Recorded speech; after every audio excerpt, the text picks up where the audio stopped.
Hello, welcome to another episode of Weekly Spark.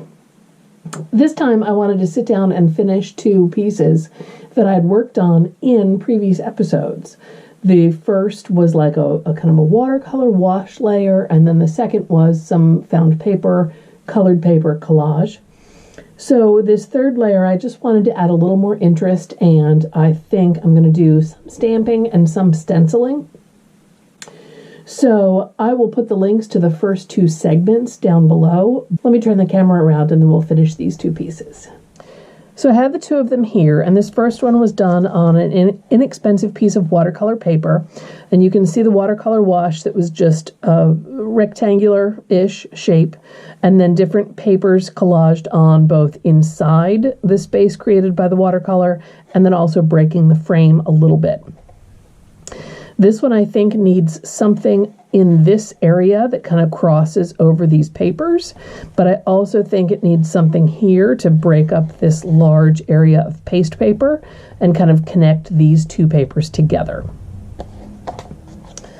This one is still taped down to board, and it's been a while, so hopefully the tape won't peel back the paper when I release it. It has a larger border on this side. I was thinking that I might add a word there or do some additional element there. But I'm thinking that it needs something, again, something kind of vertical here to balance out this collage paper. And then maybe something in this kind of space. We'll see about that. It's nice to have a little visual rest in a collage, but there might be something that I want to activate that space. This watercolor was Daniel Smith, probably Moon Shadow or Moon Glow, and it granulated really nicely. So all of that texture I like, and I don't really want to cover up. I could also peel this tape and then do some kind of stencil mark or stamping that also goes into this extra white space that's left on just this end of the collage. So I'm going to start with this one first because it feels a little more straightforward in what it might need. I have pulled out so many different things. I have both rubber stamps and foam stamps. I have a couple different stencils and masks. I have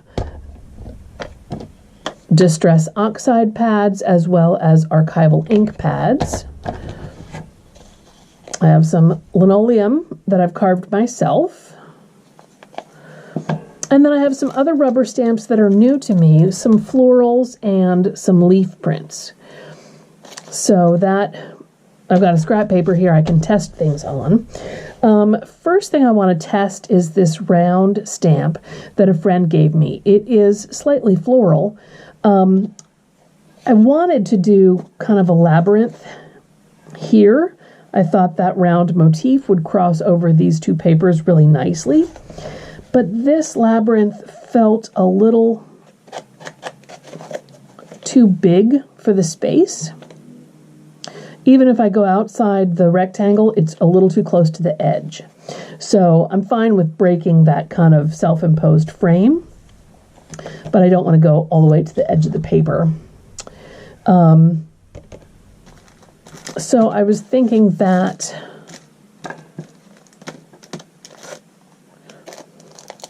one of these floral pieces might be nice. These are also nice because you can see through them, right? So you could see how that would look there. It would also look nice moved over a little bit like that. But then this other round floral would kind of be a perfect partner. So I want to test this and see what it looks like.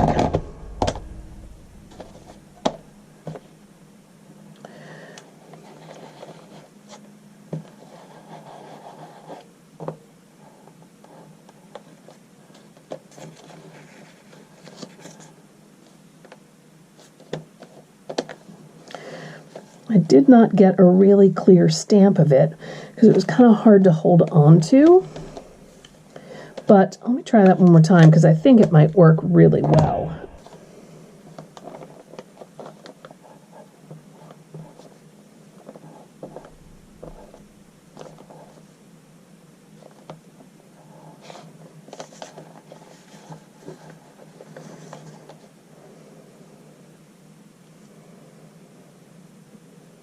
Yeah, that might be perfect. This was the speckled egg, so it's kind of a light color, so it would show up clearly on top of that. Let's try it. There is a chance that because this rubber stamp is hard to hold on to, there's a chance that this is going to bleed or smear a little bit. And if that's the case, then I may collage over it. But that's the fun of these small, simple pages, is that they're not too precious, and I'm willing to try a thing and problem solve if it doesn't work the way I thought it might. Okay. That stamped pretty well. I kind of like it.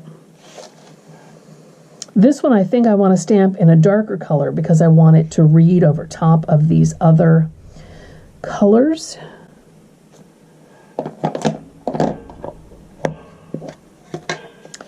So let's try it in this archival thistle.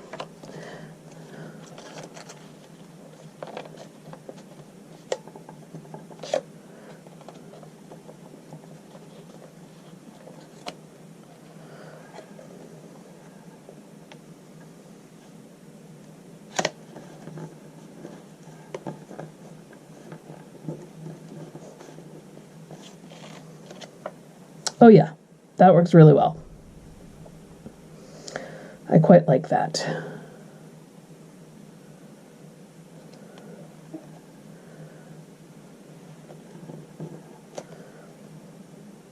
Just wanted to see if there was a little shadow image.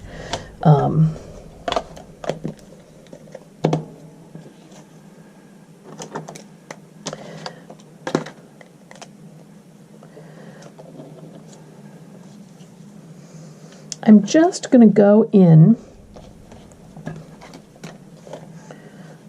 I want to look at the original stamp design.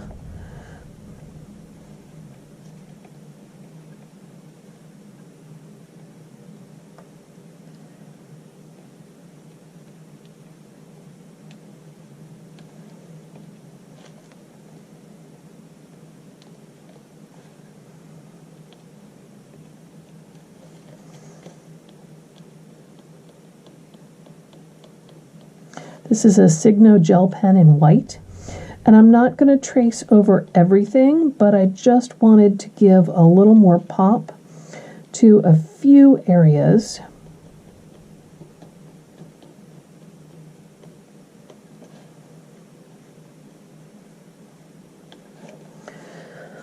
To brighten that up and make that a little bit more visible on this dark teal paper, I think I would like to have one linear element that is kind of on the edge here, and I don't know what I want that to be.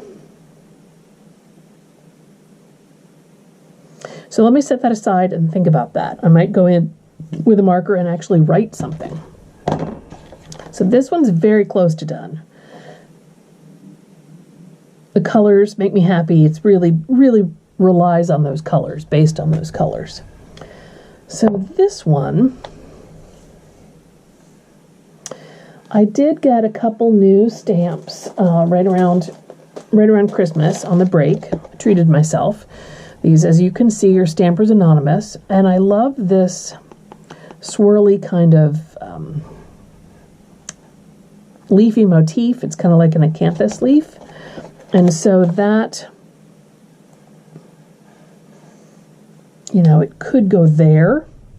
Yes, it's hard to see because you're just seeing the gray image, but that might be a nice linear element to balance out this vertical. But it also might be nice to use, this is like a mask. This is like a stencil mask. And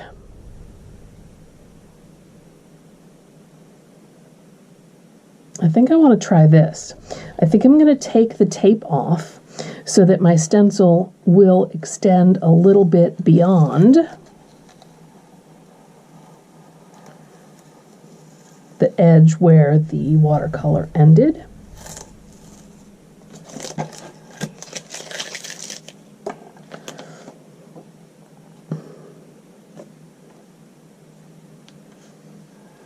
So it has these, the straight lines I'm going to have be on the white, and then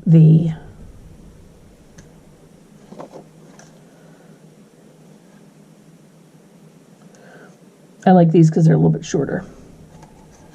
Okay. So that's in place, but now I need to decide what I'm going to stamp, what color I'm going to use. Am I going to use acrylic ink?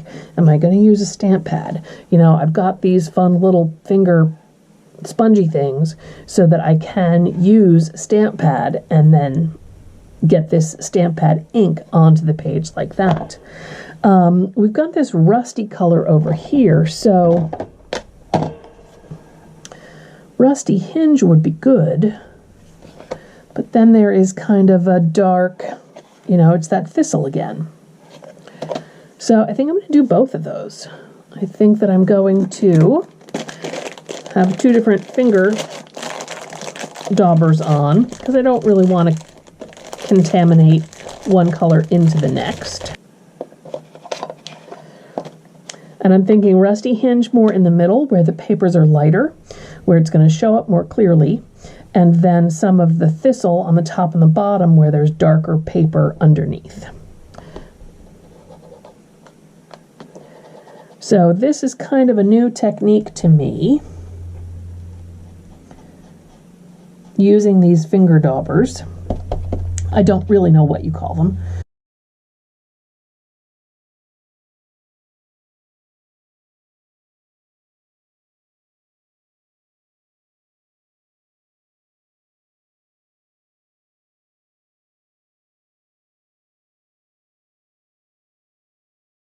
Okay, so I'm pretty happy with that. I wasn't thrilled that it went all the way up here beyond, but then I remembered that that's still tape, and so that's going to be free and clear. I like the sheer color, that it's not really heavy and dark. It's not thick and textural like acrylic paint would be. I think this really is nice because it brings in a balance to these colors here. And that, you know, that's not what I planned when I pulled the materials out, yet I'm really happy with how that looks. I want to pull the rest of the tape off and see how this piece reads when it's cleaned up, because I might still stamp something in the very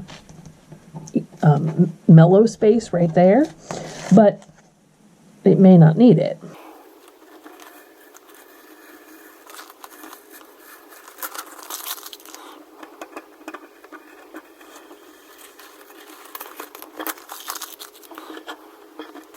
The clean edge here from the tape versus the organic edge on the other piece, just from the watercolor that was the first layer, that is totally personal preference. I like them both.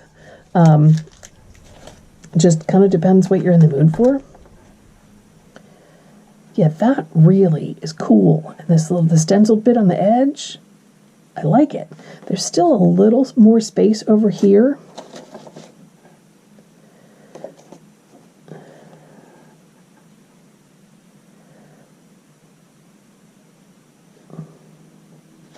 But I don't want to try and do another layer of that stencil, and now that I've pulled the tape up.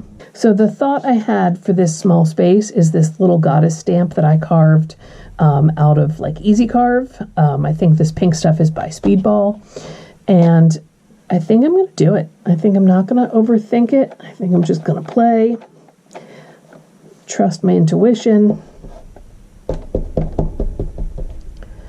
and get a little goddess stamped there. All right, this piece is done. This piece I'm totally content with. I could go back into this and make it a little more defined, but I like the haziness of it. That was both from the texture of the stamp pad and the texture of the paper that I'm stamping onto. So this one, great. Let's revisit this guy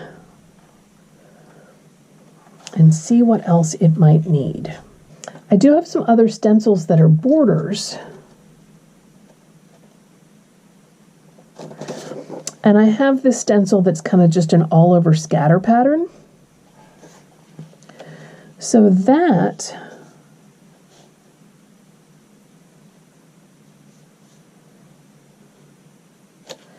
might be fun to play with because I can use that just in the edge where I want it.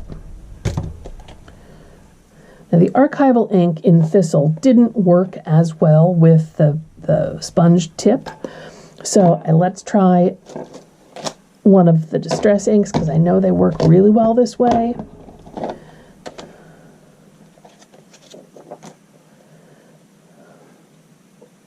I think chipped sapphire is the best match. I have a lot that are green, grayish. I'll get out the hickory smoke too, just in case.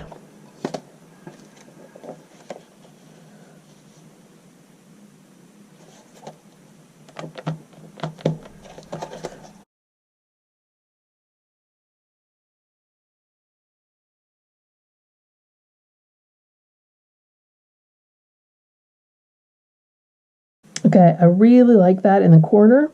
I want to do a little bit more along the edge, but I think it just kind of gives a visual stop to this edge that was floating away a little bit.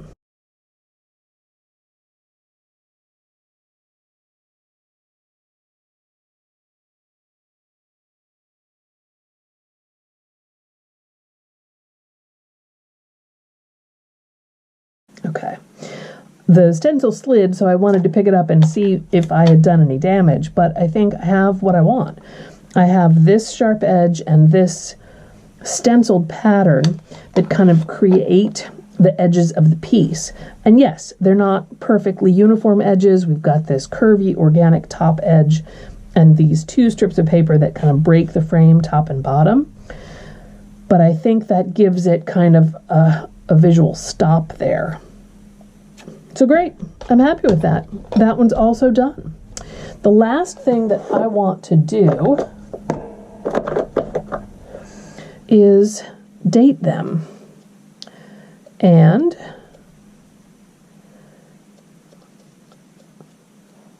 what is today? Today is, I'm filming this on maybe the 9th. I'm going to say the 9th. I'm not quite sure. And I know that this is going to post to you later than my January film date, because I'll do a bunch of these sparks at one time and then gradually edit them and put them out to you as the weekly spark. So I know this time and date stamp is going to be a little off, but I do like the time date stamp on a finished piece, just to kind of put it in time and place. Okay, that didn't show up at all.